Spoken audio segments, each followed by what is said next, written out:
एक पक्षीपुर नामक जंगल की है, जहाँ बहुत सारे पक्षी रहते थे। उसी जंगल में एक कबूतर भी रहता था, जिसके साथ एक चील ने बहुत बुरा किया था। चील ने उस कबूतर को डराकर उसके पूरे गंदम के खेत पर कब्जा कर लिया था और वे बेचारा कबूतर बहुत ज्यादा चिंतित था। अरे, मैं क्या करूं? इस दुष्ट चील ने मेरे पूरे खेत पर कब्जा कर लिया है। मैंने कितनी मुश्किल से इस पूरे खेत में अपनी गंदम लगाई थी, परंतु मैं इस चील का क्या कर सकता हूँ? ये तो इतनी ताकतवर है और मैं इतना कमजोर। उस कबूतर के दिमाग में अचानक एक विचार आता है। अरे हाँ, इस जंगल में मीनू चिड़िया भी तो रहती है। वो तो बहुत ज्यादा होशियार है, मुझे उसके पास जाना चाहिए। उसकी तोते महाराज से अच्छी बातचीत है और तोते महाराज उसकी बात भी सुनते हैं। तो मैं उसके पास जाऊंगा और अपने ऊपर हुए अन्याय के बारे में उसे बताऊंगा। वे मेरी मदद जरूर करेगी। ऐसा कहकर वे कबूतर मीनू चिड़िया के घर पर पहुंचता है और मीनू चिड़िया को सारी बात बताता है। कबूतर, मुझे तुम्हारी बात सुनकर बहुत ज्यादा अफसोस हुआ। तुम्हारे साथ ये बहुत ज्यादा बुरा हुआ है, परंतु तुम चिंता मत करो, मैं तुम्हारी मदद जरूर करूंगी। अरे हाँ मीनू चिड़िया, तुम तोते महाराज के पास जाओ और उनसे कहो कि इस दुष्ट चील को बंदी बना ले। ठीक है कबूतर, तुम चिंता मत करो, मैं तोते महाराज के पास जाऊंगी और उनसे कह दूंगी कि इस चील ने तुम्हारे साथ बहुत ज्यादा बुरा किया है, इसलिए आप इसे बंदी बना ले। फिर तुम देखना, तोते महाराज मेरी बात मान लेंगे। वे हमेशा सच्चाई का साथ देते हैं। हाँ मीनू चिड़िया, मैं तुम्हारा बहुत ज्यादा आभारी रहूंगा। ऐसा कहकर मीनू चिड़िया और वे कबूतर तोते महाराज के पास जाते हैं और तोते महाराज को सारी बात बताते हैं। सारी बात सुनने के बाद तोते महाराज कहते हैं, अरे, मेरे राज्य में मासूम पक्षियों के साथ इतना अन्याय हो रहा है और मैं इस बात से बेखबर था। चिंता मत करो कबूतर, उस चील ने अपनी ताकत का गलत फायदा उठाया है और मैं उसे इस बात का डर जरूर दूंगा। जी तोते महाराज, वे चील बहुत ज्यादा दुष्ट है, उसे सजा जरूर मिलनी चाहिए। ठीक है मीनू चिड़िया, चलो उस चील के पास, हम उसको भी देख लेते हैं। ऐसा कहकर वे तीनों उस दुष्ट चील के पास पहुंचते हैं और उस चील ने बेचारे कबूतर के पूरे खेत पर कब्जा किया हुआ होता है। तोते महाराज को सामने देखकर चील थोड़ा डर जाती है, क्योंकि तोते महाराज पूरे जंगल के राजा थे। अरे चील, तुम कितनी ज्यादा दुष्ट हो। तुम मासूम पक्षियों के साथ कितना अन्याय करती हो। क्या तुम्हें बिल्कुल भी शर्म नहीं आती? तुमने इस बेचारे कबूतर के पूरे खेत पर कब्जा क्यों किया है? तुम कौन होती हो बोलने वाली? क्या तुम इस पूरे जंगल की रानी हो? अरे चील, मीनू चिड़िया इस पूरे जंगल की रानी नहीं, परंतु मैं इस पूरे जंगल का राजा जरूर हूँ और राजा होने के नाते मैं तुमसे पूछता हूँ कि तुमने इस बेचारे कबूतर के खेत पर कब्जा क्यों किया है? जी तोते महाराज, इस चील ने मेरे पूरे खेत पर कब्जा कर लिया है और ये मुझे डराती भी है। अरे मेरी मर्जी, मैं किसी चीज पर भी कब्जा करूं। और मीनू चिड़िया, तुम ही तोते महाराज को यहाँ लेकर आई हो ना? अरे चील, मैं तुम्हारी धमकियों से डरने वाली नहीं हूँ, मैं बहुत ज्यादा बहादुर चिड़िया हूँ। दोस्त चील, मैं तुम्हारा राजा हूँ और मेरे सामने खड़े होकर तुम निर्दोष पक्षियों को धमकी दे रही हो।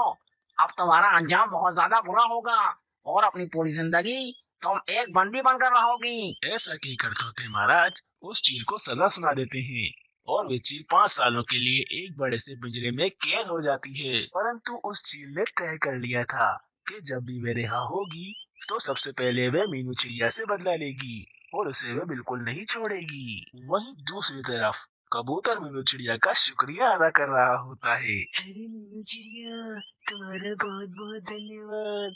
तुमने तोते महाराज से बात कर उस चील को सजा दिलवाई। अरे नहीं कबूतर, ये तो हम सब पक्षियों का फर्ज है कि जो भी पक्षी मुसीबत में हो हम उसकी मदद करें और किसी भी पक्षी के साथ जंगल में अन्याय ना हो। परंतु मीनू चिड़िया, तुमने मेरी आज बहुत मदद की है और अगर जिंदगी में कभी मुझे तुम्हारी मदद का मौका मिला तो मैं जरूर करूँगा। ठीक है कबूतर, परंतु तुम मुझे धन्यवाद नहीं करो, क्योंकि हम तो दोस्त हैं। अरे हाँ मीनू चिड़िया, हम तो पक्के दोस्त हैं। मीनू चिड़िया और उस कबूतर की आपस में बहुत अच्छी दोस्ती हो जाती है, परंतु समय इसी तरह बीत जाता है और 5 साल बाद वे चील अब आजाद हो चुकी होती है और उस चील के दिमाग में सिर्फ एक ही ख्याल आ रहा होता है कि उसे मीनू चिड़िया से बदला लेना है। अरे इस मीनू चिड़िया ने तोते महाराज को बुलाकर मुझे बंदी बनवाया था ना।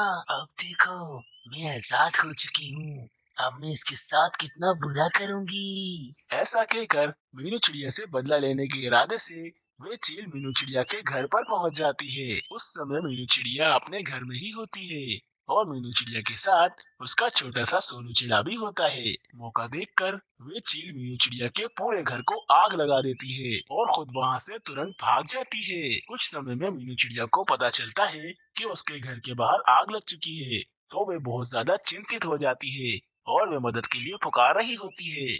मेरी बचाओ, मेरे घर के बाहर आग किसने लगा दी? कौन दुष्ट पक्षी था जिसने मेरे घर के बाहर आग लगाई है? कोई मेरी मदद करो, वरना तो मैं इसी तरह जल जाऊंगी। मेरे साथ तो मेरा छोटा सा सोनू चिड़ा भी है, कोई मेरी मदद करो। बेचारी मीनू चिड़िया जोर जोर से चिल्ला रही होती है, परंतु उसकी मदद करने वाला वहाँ पर कोई भी नहीं होता। उसी समय वह कबूतर आसमान पर उड़ रहा होता है, जिसकी मदद मीनू चिड़िया ने की थी। उड़ते उड़ते वे कबूतर मीनू चिड़िया के आग लगे हुए घर को देख लेता है। अरे बाप रे, ये मीनू चिड़िया के घर में आग कैसे लग गई? पता नहीं मीनू चिड़िया घर पर है या फिर बाहर। मुझे इसकी मदद करनी चाहिए। मदद करने के इरादे से वे कबूतर मीनू चिड़िया के घर के पास आकर बैठ जाता है। तभी उसे मीनू चिड़िया की जोर जोर से चिल्लाने की आवाजें आने लगती हैं। अरे कोई बचाओ मुझे, मेरी मदद करो।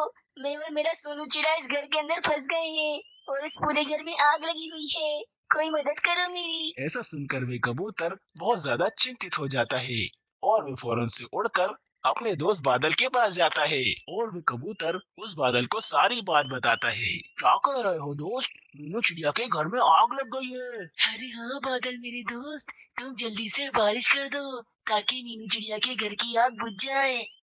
उसका बेचारा सोनू चिड़ा भी अंदर ही फंसा हुआ है। अरे हाँ हाँ कबूतर, क्यों नहीं। उस बेचारी मीनू चिड़िया ने मेरी बहुत मदद करी है और आज मुझे मौका मिला है तो मैं भी उसकी मदद करूंगा। बारिश के होते ही मीनू चिड़िया के घर में लगी हुई आग पूरी बुझ जाती है। तभी वे कबूतर भी मीनू चिड़िया के घर में आ जाता है और उसकी खैरियत पूछने लगता है। अरे मीनू चिड़िया, तुम ठीक तो हो ना? तुम्हें आग तो नहीं लगी ना और तुम जली तो नहीं? अरे नहीं नहीं कबूतर, मैं बिल्कुल ठीक हूँ। शुक्र है ये बारिश हो गई, इसी वजह से मेरे पूरे घर की आग बुझ गई और मैं सलामत हूँ। परंतु मुझे समझ में नहीं आ रहा, ये तो बारिश का मौसम बिल्कुल भी नहीं है, फिर बारिश कैसे हो सकती है? अरे मीनू चिड़िया, मैं तुम्हारे दोस्त उस बादल के पास गया था और मैंने उससे कहा कि मीनू चिड़िया के घर में आग लग गई है, तुम जल्दी से बारिश कर दो। तो उस बादल ने बारिश कर दी और तुम्हारे घर की आग बुझ गई। तुम्हारा बहुत बहुत शुक्रिया कबूतर, आज तुमने मेरी बहुत मदद की है और तुमने मेरी जान बचाई है। अरे नहीं मीनू चिड़िया, तुमने ही तो कहा था कि हमें शुक्रिया नहीं कहना चाहिए क्योंकि हम आपस में दोस्त हैं। और याद करो, तुमने भी मेरी एक समय में कितनी मदद की थी, तो फिर मैंने भी तुम्हारी मदद कर दी। शुक्रिया कबूतर, तुम तो मेरी बहुत अच्छे दोस्त हो। मीनू चिड़िया की जान बच जाती है और एक बार फिर उस पक्षीपुर नामक जंगल में सब कुछ ठीक हो जाता है, क्योंकि उस जंगल में एक मीनू चिड़िया रहती थी। वह सब पक्षियों की बहुत मदद करती थी।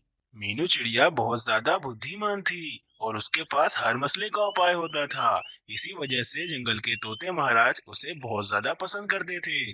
जब भी जंगल में कोई मसला होता तो सबसे पहले तोते महाराज मीनू चिड़िया को बुलाते और उससे इस मसले का उपाय पूछते।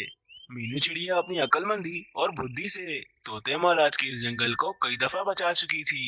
तभी तो तोते महाराज भी उसे बहुत पसंद करते थे और हर जगह उसे अपने साथ साथ ही रखते थे। अरे मीनू चिड़िया, तुम कितनी बुद्धिमान हो। तुमने कई दफा इस जंगल की बड़ी बड़ी समस्याओं से निकलने में हमारी बड़ी सहायता की है। अरे तोते महाराज, हर समस्या का कोई ना कोई समाधान जरूर होता है, बस हमें कभी हिम्मत नहीं हारनी चाहिए। अरे मीनू चिड़िया, तुम्हारी इस सोच के कारण ही तुम हमेशा सफल होती हो। मुझे गर्व है तुम पर। आपका बहुत बहुत शुक्रिया महाराज, मैं आपकी हमेशा आभारी रहूंगी। जंगल में सब कुछ ठीक ठाक ही चल रहा था, बस थोड़ी सी दिक्कत थी। तोते महाराज का एक वजीर काला कौवा मीनू चिड़िया से अब जलने लगा था, क्योंकि तोते महाराज हर काम में मीनू चिड़िया को ही सबसे आगे रखते थे, क्योंकि वो जानते थे कि मीनू चिड़िया के पास हर समस्या का समाधान है। तोते महाराज का वो वजीर काला कौवा भी अब सोच में पड़ चुका था। अरे मैंने इस जंगल को अपने कितने साल दिए हैं। मैं कितने साल से तोते महाराज की खिदमत करे जा रहा हूँ, पर मुझे सिला कुछ भी नहीं मिलता। जब भी देखो तोते महाराज इस मीनी चिड़िया को ही आगे बढ़ाते रहते हैं। ऐसा लगता है वे कोई महारानी है। बस अब बहुत हो गया। मैं अब तोते महाराज से जाकर कह दूंगा कि वो मीनू चिड़िया का यहाँ पर आना जाना बंद कर दे और उसे कहें कि वो जाकर अपने घोंसले में ही रहे। वो एक चिड़िया है, चिड़िया। कौवा ये कहकर तोते महाराज के पास जाता है, जहाँ पर मीनू चिड़िया पहले से ही बैठी हुई होती है।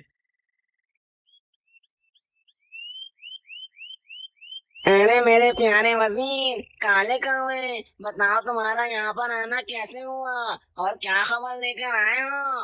अरे महाराज, क्या मैं यहाँ पर सिर्फ काम से ही आ सकता हूँ? क्या मैं मीनू चिड़िया की तरह यहाँ पर बिना काम के नहीं आ सकता? अरे मेरे वजीर, तुम तो बिना काम के भी यहाँ आ सकते हो, लेकिन एक बात याद रखो, मीनू चिड़िया यहाँ बिना काम के कभी भी नहीं आती। अरे तोते महाराज, मैं अब यहाँ से चलती हूँ। लगता है मेरा यहाँ रहना मुनासिब नहीं है। अरे ठीक है मीनू चिड़िया, तुम जाओ और जब मुझे तुम्हारी सलाह की जरूरत होगी मैं तुम्हें बुला लूंगा। फिर ये कहकर मीनू चिड़िया वहाँ से चली जाती है। फिर क्या था, कौवे ने मौके का फायदा उठाया और तोते महाराज को मीनू चिड़िया के खिलाफ भड़काने लग गया। अरे तोते महाराज, मीनू चिड़िया क्या कोई शाही परिवार से है या फिर ये कोई महारानी है जो ये हर वक्त यहीं पर ही रहती है? अरे मेरे वजीर, ऐसी कोई बात नहीं है। बस मीनू चिड़िया बहुत ज्यादा बुद्धिमान है, इसीलिए मैं उसे हर वक्त अपने साथ रखता हूँ। अरे तोते महाराज, छोटा मुंह बड़ी बात। बुद्धिमान तो मैं भी हूँ, पर आप मुझे तो अपने साथ नहीं रखते। अरे मेरे वजीर, मैंने कब कहा कि तुम बुद्धिमान नहीं हो? बस तुम मीनू चिड़िया की तरह मुसीबतों का समाधान नहीं निकाल सकते जैसे कि वो निकाल लेती है। कौवे को तोते महाराज की बात बिल्कुल समझ नहीं आ रही होती, इसलिए वो वहाँ से जाने का ही फैसला करता है। और महाराज क्षमा कीजिए, मेरी गलती हो गई, अब मैं यहाँ से जाता हूँ। फिर ये कहकर वे कौवा वहाँ से चला जाता है। वहीं दूसरी तरफ मीनू चिड़िया अपने दोस्त बिरजू तोते के पास जाकर बैठ जाती है, जो कि उसका बहुत पुराना मित्र होता है। मीनू चिड़िया और बिरजू तोता बचपन से एक साथ ही थे। वे दोनों हर काम एक साथ करते थे। पूरा जंगल उनकी दोस्ती की मिसाल देता था। अरे मीनू चिड़िया, तुम तो कितने दिनों बाद यहाँ पर आई हो। ऐसा लगता है तुम तो मुझे भूल ही गई हो। अरे नहीं बुझे तोते, मैं तुम्हें कैसे भूल सकती हूँ? तुम तो मेरे बहुत अच्छे दोस्त हो। अरे हाँ मीनू चिड़िया, मैं जानता हूँ आजकल तुम तोते महाराज के साथ होती हो और जंगल की समस्याओं में उनकी मदद करती हो। अरे हाँ तोते, तुमने सही पहचाना।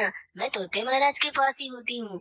बस मैं चाहती हूँ जंगल के तमाम पक्षी हर वक्त खुश रहें और उन पर कोई परेशानी न आए।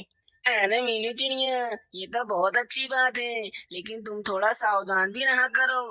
अरे तोते, लेकिन मैं किस बात से सावधान रहूँ? मेरे ऊपर तो कोई खतरा भी नहीं है। अरे मीनू चिड़िया, तुम्हें ये किसने कह दिया कि तुम्हारे ऊपर कोई भी खतरा नहीं है? तुम तोते महाराज के पास जाती हो और उनके तो कितने सारे वजीर हैं। हो सकता है उनमें से कोई एक दुष्ट वजीर हो और वो तुमसे जलता हो, और क्या पता वो तुम्हारा बुरा भी चाहता हो। अरे हाँ बिरजू तोते, बात तो तुम ठीक कह रहे हो। मुझे थोड़ा सावधान ही रहना चाहिए। अरे हाँ मीनू चिड़िया, तुम मेरी बचपन के दोस्त हो, जब भी मैं तुम्हें समझा रहा हूँ। ठीक है बिरजू तोते, मैं समझ गई। अब मैं सावधान रहूंगी। वहीं दूसरी तरफ तोते महाराज का वो वजीर काला कौवा मीनू चिड़िया से बहुत ज्यादा जलता था। वो एक योजना तैयार कर रहा था, जिससे वो मीनू चिड़िया को तोते महाराज के सामने बुरा बना सके। अरे मेरे दिमाग में तो एक बहुत ही अच्छी योजना आ गई है, जिससे मीनू चिड़िया तोते महाराज के सामने बहुत बुरी बन जाएगी। अब देखो, मैं तोते महाराज के भोजन में जहर मिला दूंगा और उसका सारा इल्जाम मीनू चिड़िया पर लगा दूंगा। फिर कौवा बिल्कुल भी देरी नहीं करता और वे अपनी योजना के अनुसार वहां पहुंच जाता है, जहां तोते महाराज का भोजन रखा हुआ होता है।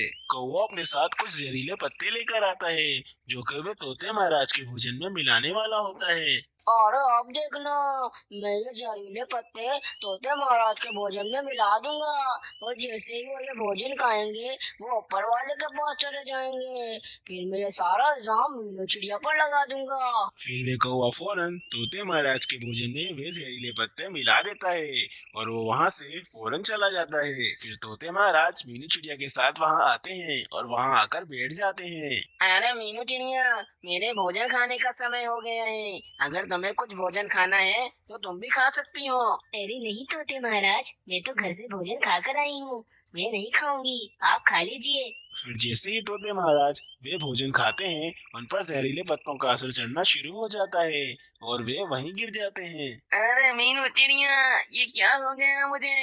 अरे तोते महाराज, ये आपको क्या हो गया? लगता है खाने में कोई जहरीली चीज थी। मैं अभी जाती हूँ और वैद्य को बुलाकर लाती हूँ, आप बिल्कुल ठीक हो जाएंगे। अभी मीनू चिड़िया वैद्य जी के पास जा ही रही होती है कि वे वजीर कौवा वहाँ पर आ जाता है। और सिपाहियों, पकड़ लो इस दुष्ट मीनू चिड़िया को। इसने महाराज को जहर देने की कोशिश की है। वह महाराज को मारना चाहती है। अरे नहीं नहीं कौवे, मैं ऐसा बिल्कुल नहीं चाहती और मैंने महाराज को जहर नहीं दिया। अरे मीनू चिड़िया, तुम्हें सफाई देने की कोई जरूरत नहीं है। हम जानते हैं कि किसने क्या किया है। सिपाहियों, इसे बंदी बना लो। फिर वे दोनों सिपाही आते हैं और उस मीनू चिड़िया को बंदी बना लेते हैं। फिर मीनू चिड़िया और उन सिपाहियों के जाने के बाद कौवा तोते महाराज से कहता है, अरे तोते महाराज, अब ऐसे ही तड़प तड़प के तुम्हारी मृत्यु हो जाएगी। तुम इसी के लायक हो और तुम्हारे मरने के बाद मैं इस जंगल का महाराज बन जाऊंगा।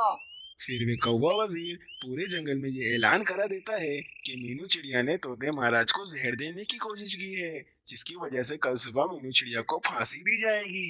फिर मीनू चिड़िया का दोस्त बिरजू तोता ये सब सुन के बहुत ज्यादा परेशान हो जाता है और वो वेद जी को लेकर फौरन तोते महाराज के पास जाता है।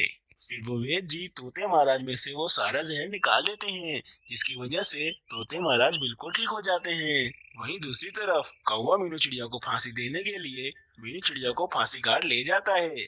वे मीनू चिड़िया को फांसी देने ही वाला होता है कि अचानक तोते महाराज और बिरजू तोता वहाँ पर आ जाते हैं। तमाम पक्षी तोते महाराज को जीवित देख के बहुत ज्यादा खुश होते हैं। अरे पक्षियों, ये कौवा गद्दार है और इसने ही मेरी जान लेने की कोशिश भी की थी। इसने ही मेरे भोजन में मैं जहरीले पत्ते मिलाए थे। अब मीनू चिड़िया की जगह इस कौवे को फांसी होगी। फिर तोते महाराज के आदेश देते ही मीनू चिड़िया की जगह उस गद्दार कौवे को फांसी हो जाती है और फांसी में लटकने के कारण उसकी वहीं पर मृत्यु हो जाती है।